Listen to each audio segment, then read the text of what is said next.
Praise the Lord. ஆண்டவரும் ரட்சகருமான இயேசு கிறிஸ்து நாமத்தினாலே வாழ்த்து வரவேற்கிறோம். கர்த்தர் இந்த நாளிலும் நாம் தியானிக்கக்கூடியதான தலைப்பு மன சோர்வு நீக்கும் சிலுவை. நாம் மனம் மாற்றுவதற்கான சிலுவை பார்த்தோம், மனம் திரும்புவதற்கான சிலுவை பார்த்தோம். இப்பொழுது மன சோர்வு நீக்கும் சிலுவை. நாம் ஒரு வசனத்தை நாம் வாசிப்போம். அப்பொழுது பின்பதாக நாம் ஜெபம் பண்ணுவோம், தியானித்து ஜெபம் பண்ணுவோம். கர்த்தர் நம்மளை ஆசீர்வதிப்பாராக. மார்க்கு எழுதின சுவிசேஷ புத்தகம் 15ஆம் அதிகாரம்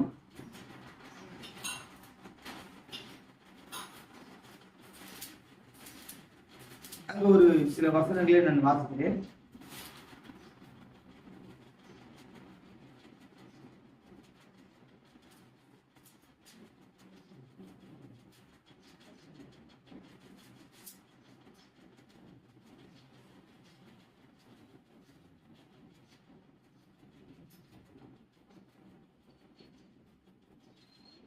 இங்கே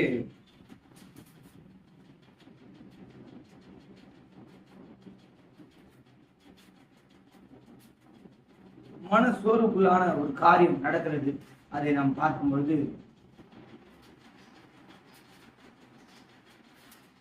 Thank you Jesus, thank you Father, நன்றி ராஜா.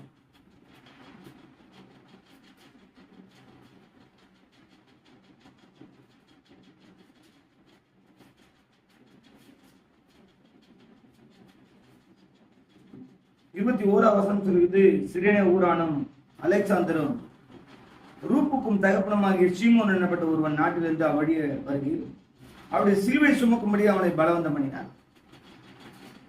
இங்க எல்லாருக்கும் தெரிந்த சம்பவம். ஆண்டவராகிய இயேசு கிறிஸ்து ஒரு குற்றம் செய்யாத இருந்தாலும், ஆனால் அந்த நாட்டில் எல்லாரையும் விடுதலை ஆக்கிறார். பார்வையில்லாதவர்கள் பார்வை தந்தார், குஷ்டரோகிகளை சுகமாக்கினார், பிறவி குருடனை, பிறவி சப்பானிய, சூம்பின கையுடையவன எல்லாரையும் விடுதலை ஆக்கிறார், நன்மை செய்தார். அப்படின்னால இவருக்கு கிடைச்ச பரிசு என்னன்னா, சிலுவையில் அறையுங்கள். எந்த ஜனங்க நன்மை பெற்றாங்களோ அந்த ஜனங்க. ஏனென்றால் அன்னைக்குள்ள ஆசாரியர்கள், மத போதகர்கள் அவருக்கு விரோதமாய் பொறாமையினால் எழும்பி அவரை கொலை செய்யும்படி அங்க சொல்லுகிறார். யாரை நாங்கள் விடுதலை செய்ய வேண்டும் என்று சொல்லி அந்த அரசன் கேட்கிறான். அப்பொழுது சொல்கிறார்கள், நீங்கள் யூதருடைய ராஜாவை ரிலீஸ் பண்ணுமா அப்படின்றாங்க. இல்லை, நீங்கள் பரவாசை விடுதலையாக்கும் அவரை சிலுவையில் அறையும். சிலுவையில் அறையும். இப்பொழுது சிலுவையில் அறையும்படி அவர் சிலுவை சுமந்து கொண்டு போகிறார். அங்கே சொல்லப்பட்டிருக்கிறது, அரண்மனை கொண்டு போய் அவருக்கு சிவப்பான அங்கி தரித்து அவரை அடித்து துன்புறுத்தி முள்முடி வைத்து கோலால் அடித்து கண்களை கட்டி உங்களை கொட்டினது யார் என்று சொல்லி அவருடைய தாடி மயிரை பிடுங்கி, இப்படியாய் கூட ஒரு கடவுளை, மாம்சத்தில் வந்த கடவுளை இயேசு கிறிஸ்துவை அவருடைய சித்திரவதை பண்ணார். ஆனாலும் கர்த்தர் நல்லவர். இதை எல்லாவற்றையும் சகித்துக் கொண்டு இந்த மனுஷர்கள்லாம் ரட்சிப்படையணும்னு சொல்லி அவர் வாய் திறவாத ஆட்டை போல இருந்தார். பிரியமானவர்களே, அப்படி மாம்சத்தில் வந்த இயேசு உங்களுக்காகவும் எனக்காகவும் சிலுவை சுமந்து பாவத்தை போக்கினார், சாபத்தை நீக்கினார். இந்த சிலுவை சுமக்கிறதுக்கு முன்பதாக அவர் ஏராளமான அடிகளை வாங்கியிருக்கிறார். பின்பதாக தான் வெளியே அவர் தரித்திருந்த வஸ்திரத்தை போட்டு அரண்மனையில் நிர்வாணப்படுத்துகிறார். இவ்வளவு அவமானங்களை பட்டு சோர்ந்து போய் தளர்ந்து போய், ஆனாலும் தெய்வம் அவரை பலப்படுத்தினால ஏனென்று சொன்னால் ஒரு மனுஷன் இந்த உலகத்தில் இவ்வளோ கஷ்டங்களை பாடுகளை அனுபவிக்க வேண்டும் என்று சொல்லி அவனுக்கு நியமத்திற்கு நியமனமாக இருக்கிறது. கஷ்டத்தின் பாதையில் தான் நமக்கு புரியும். சில பேருடைய அன்பு எப்ப புரியும்னா, நம்ம இடத்துல பணம் இல்லாத, நாம் வியாதியா இருக்கிறோம், நாம் கடன்ல சிக்கி கொண்டிருக்கிறோம், நாம் மனம் உடைந்திருக்கிறோம். அப்ப பாருங்க, இவ்வளவு மனசோர்வுக்குள்ளாகி மனம் உடைந்து தெய்வம் ஒரு நாளும் எனக்கு இந்த சிலுவை தேவையில்லை அப்படின்னு தூக்கி போடுற, திரும்பமாய் அவர் மேல சிலுவை சுமத்தான். இவ்வளவு அடிவாங்க. நல்லா நாங்க எழுதப்பட்டிருக்கிறது. ஒரு சில காரியங்களை வாசிக்கிறோம். எப்படி துன்புறுத்தினாங்க அவனை. இந்த சம்பவம் எனக்கு ரொம்ப ரொம்ப பிடிக்கும்.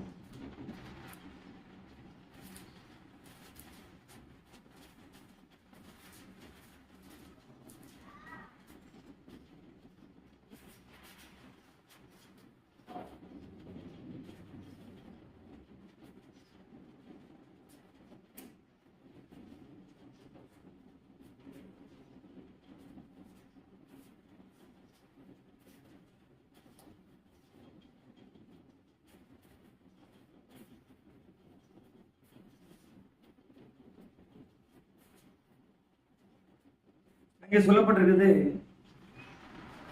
மார்க் 15ஆம் அதிகாரத்துல, அப்பொழுது பிலாத்து 15:15 அப்பொழுது பிலாத்து ஜனங்களை பிரியப்படுத்த மனதுள்ளவனாய் பரபாசை அவர்களுக்கு விடுதலையாக்கி இயேசுவையும் வாரினால் அடிப்பித்து சிலுவையில் அறையும்படிக்கு ஒப்பு கொடுத்தார். அப்பொழுது போர்ச்சேவகர் அவரை தேசாதிபதியின் அரண்மனையாகிய மாளிகையில் கொண்டு போய் அவ்விடத்தில் போர்ச்சேவகருடைய கூட்டம் முழுவதையும் கூடி வரச் செய்து சிவப்பான மேலெங்கே அவருக்கு உடுத்தி முள்முடியை பின்னி அவருக்கு சூட்டி யூதருடைய ராஜாவை வாழ்க என்று அவரை வாழ்த்தி, யூதருடைய ராஜான்னு உடனே அவனுக்கு முள்முடி சூட்டி கிண்டல் பண்றாங்க. அவரை சிரசில் கோலால் அடித்து, அந்த முள்முடி வைத்து கோலால் அடிக்கிறாங்க. இப்படி யாராவது சும்மா இருக்க முடியுமா? நான் 50 வருஷம் இயேசு பின்பற்றி போறேன், யாராவது அடிச்சு அந்த மாதிரி வாங்கிக்க முடியுமா? இன்னைக்கு நடுரோட்லயே சண்டை போடுறாங்க. ஏன்? இந்த இயேசு உங்களுக்கு நன்மை செய்யலையா? இந்த இயேசு ஏற்றுக்கொண்ட ஆங்கிலிக் இந்தியன் வரலையா? இங்க உங்களுக்கு பேண்ட் சட்டை தரலையா? உங்களுக்கு உணவு தரலையா? உங்களுக்கு கல்வி தரலையா? நீங்க சீர்கட்டு இருந்தீங்க, உங்களுக்கு சீர்படுத்தலையா, சிறப்படுத்தலையா அப்படின்னு சொல்லி வாக்குவாதம் பண்றாங்க. வாக்குவாதம் பண்றதுக்கு நம்ம கிறிஸ்துவ வாழ்க்கை வாழ, உங்களுக்குள்ளே வாக்குவாதங்களும் பொறாமைகளும் சண்டைகளும் இருக்கக்கூடாதுன்னு தான் பவுல் சொல்கிறார். இன்றைக்கு எல்லாவற்றும் வாக்குவாதம் பிசாசு தந்திரமா இறங்கி வச்சிருக்கான். நம்மளுக்குள்ளேயே முள்ள விதைத்து கலையை விதைத்து நம்மளை பிரிக்க நினைக்கிறான். பிரியமானவர்களே, நம்முடைய தெய்வம் எவ்வளவு பொறுமையா இருக்கிறார் பாருங்க. முள்முடி சூட்டி அவர் தலையில் வைத்து கோலால் அடித்து அவர் மேல் துப்பி, எங்களுக்கு கோபம் வந்தது.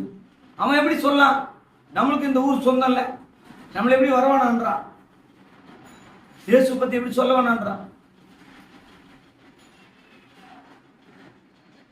தெய்வம் நினைச்சுதான், ஆனா தெய்வம் சித்தத்துக்கு ஒப்பு கொடுத்திருக்கிறார்.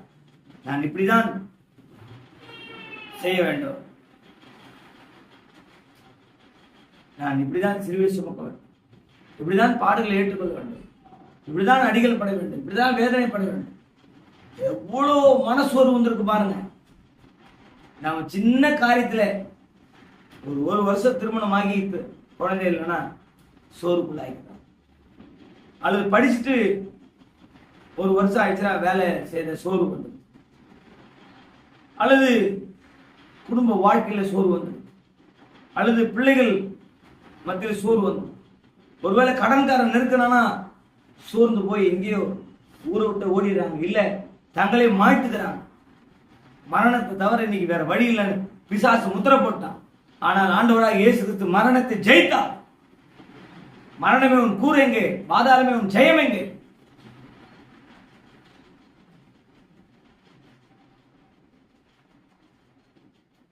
பாவத்தை அவர் மன்னித்து நம்மை மீட்டெடுத்திருக்கிறார், ரட்சிப்பு தந்திருக்கிறார். இந்த தெய்வம் எப்படிப்பட்ட கஷ்டத்தை படுறாரு பாருங்க. அவரை சிரசினால் அடித்து அவர் மேல் துப்பி முழங்கால் படிட்டு அவரை வணங்கினார்கள். அவரை பரியாசம் பண்ணின பின்பு சிவப்பான அங்கியை சுற்றி அவருடைய வஸ்திரங்களை அவருக்கு உடுத்தி அவரை சிலுவையில் அறையும்படி வெளியே கொண்டு போனார். இவ்வளவு பண்ணி ஆண்டவராகிய இயேசு கிறிஸ்துவை கொண்டுட்டு போறாங்க. அப்படி இவ்வளோ கஷ்டத்தின் மத்தியில, இவ்வளோ வேதனை மத்தியில, இவ்வளோ போராட்டத்தின் மத்தியில சோர்ந்து போயிருக்கிற அந்த காரியத்துல, வேலை கட்டி போயிருக்கிற எவ்வளவு வேதனையா இருக்கு பாருங்க. அடிச்சுட்டா கூட அடிச்சிடலாம், ஆனா இப்படி ஒரு சித்திரவதை பண்ணா, கிண்டல் கேலி பண்ணா, எல்லாரும் கூடிக்கின்னு காரி துப்புனா எப்படி இருக்கும்? அதோட உடஞ்சிடும். எத்தனையோ செய்தித்தாளை வாசிக்கிறோம், என்ன இப்படி மனசொறுப்புலாக்கிட்டாங்க, அதனால நான் இறந்து போயிட்டு கடிதம் வச்சுட்டு எழுதுறேன், இறந்துடுறேன். ஆனா நம்முடைய தெய்வம் இந்த சிலுவை சுமக்கிறார், இந்த சிலுவை சுமந்து கொண்டு வருகிறார். அவர் சிலுவை சுமந்து கொண்டு வரும்போது சோர்ந்து போய் பலனற்று போய் கால்கள் தள்ளாடுகிறது, தடுமாறுகிறது, அவர் கீழே விழுகிறார். பின்பதாக சிரேனே ஊரான் ஆகிய அவர் சோர்வு கொஞ்சம் சற்று நீங்க முடியாது, அவருக்கு கொஞ்சம் பலன் ரெஸ்ட் கிடைக்க முடியாது. இவனை பலவந்தம் பண்ணி சிரேனே ஊரான் ஆகிய அந்த மனிதன்,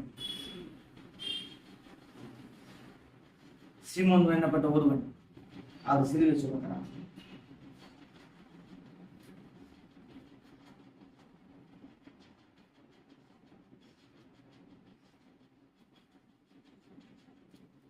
அப்போ அங்க பாத்தீங்கன்னா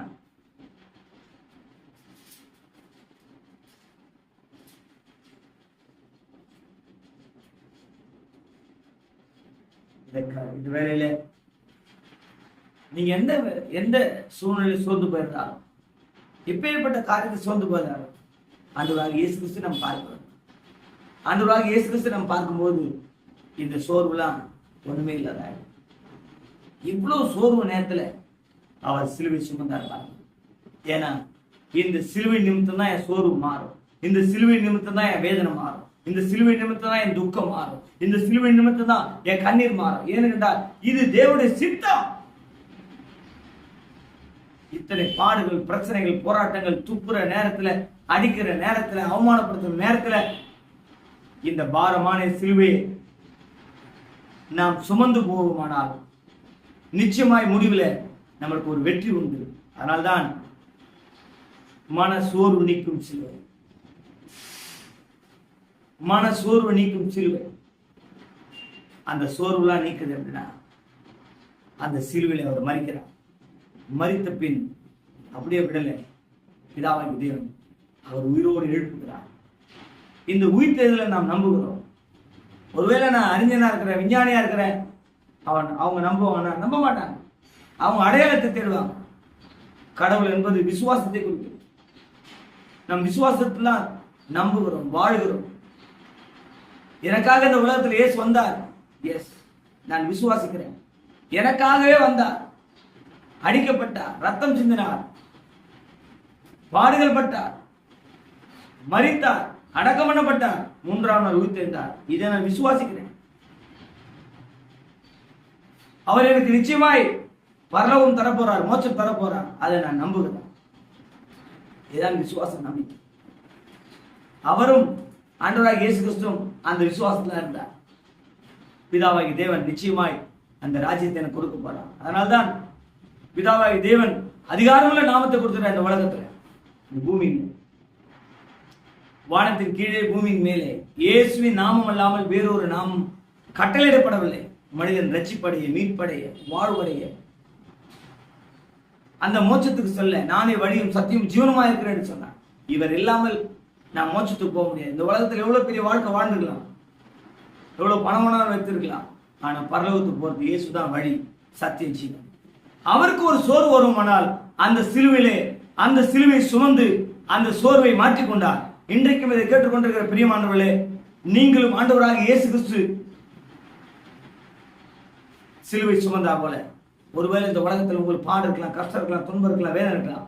ஆனா இதெல்லாம் தாண்டி நீங்க இயேசு கிட்ட வரும்போது, இயேசுவை சார்ந்து வாழும்போது, இயேசுவை நம்பி ஜீவிக்கும் பொழுது, இயேசுவை சார்ந்து ஓடும்போது, உங்களுக்கு ஆண்டவர் முடிவிலே ராஜ்யத்தை கொடுக்க வல்லவராக இருக்கிறார். இது கேட்டுக்கொண்டிருக்கிற பிரியமானவர்களே, நீங்கள் இயேசுவின் பக்கம் திரும்புங்கள். இயேசு உங்களை ஆசீர்வதிப்பார். இப்பொழுது நாம் ஜெபம் பண்ணுவோமா? Thank you, Jesus. அன்பின் ஆண்டவரே, சோதனை இந்த நாளுக்காக நன்றி. இந்த நாளில் கர்த்தாவே, இத்தனை வேதனை இருந்தாலும், பாடுகள் இருந்தாலும், கஷ்டங்கள் இருந்தாலும், துன்பங்கள் இருந்தாலும், துக்கம் இருந்தாலும், துயரம் இருந்தாலும், ஆண்டவரே நிந்தைகள் இருந்தாலும், சோர்வு வரும்போது இந்த சோர்வை மாற்றக்கூடியதான ஒரு மனிதனை கொண்டு வந்து லாடி விழும்போது, தடுமாறி விழும்போது தாங்கி நடத்த எங்களுக்கு நீங்க இருக்கிறீங்கப்பா. அன்றைக்கு உங்களுடைய யாருமே இல்லை, அதனால ஒரு மனிதனை பிடித்து பலவந்தம் பண்ணுகிறார். இன்றைக்கு நீங்க இருக்கிறீங்க ஆண்டவரப்பா. நாங்கள் விழுந்தாலும், உட்கார்ந்தாலும், விழுந்தாலும் உங்க நடப்பாக இருக்கிறப்பா. நீங்க எங்களை கை தூக்கி விடுறீங்க. நீங்க எங்களுக்கு ஆண்டவரே எப்பப்பெல்லாம் நாங்கள் உண்மை நோக்கி வருவோம், அப்பப்பெல்லாம் உதவி செய்றீங்கப்பா. ஆண்டவரே நன்றி அப்பா. உதவி அற்று இருந்தாலும் எங்களுக்கு நீங்க உதவி செய்றீங்க. ஏனால் மனிதர் படுகிற கஷ்டம் என்னன்னு தெரியும். அதுபடினால இந்த மன சோர்வை நீக்கும் சிலுவை சுமந்து எல்லாருக்கும் சோர்வை மாற்றி தந்து இயேசுவை நாங்கள் பார்க்கிறோம். இந்த சிலுவையில் அறையப்பட்ட இயேசுவை நாங்கள் கூப்பிடுகிறோம். எங்களுக்கு நீங்க வேணும் ஆண்டவரப்பா, எங்களுக்கு நீங்க வேண்டும். இந்த மன சோர்வெல்லாம் மாற்றும் ஒரு வல்லக்கரத்தை தொடர்ந்து ஆசை இயேசு நாமத்தில் நல்ல பிதாவே. ஆமென்.